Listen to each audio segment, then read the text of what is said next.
अस्सलाम वालेकुम प्यारे दोस्तों, रसूलुल्लाह सल्लल्लाहु अलैहि वसल्लम ने फरमाया, जिस शख्स ने ना हक किसी ज़मीन का थोड़ा सा भी हिस्सा ले लिया तो क़यामत के दिन उसे 7 ज़मीनों तक धंसाया जाएगा।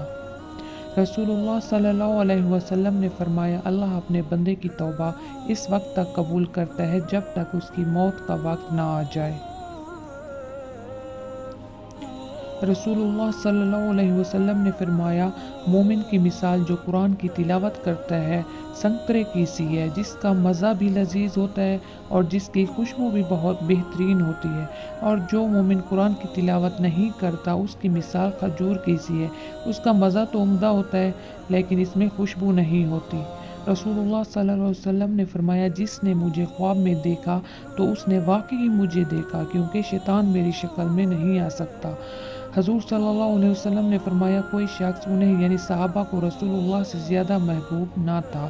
कहते हैं लेकिन वो लोग आपको देखकर अदबन खड़े ना होते थे, इसलिए कि वो जानते थे कि आप सल्लल्लाहु अलैहि वसल्लम उन्हें नापसंद करते हैं।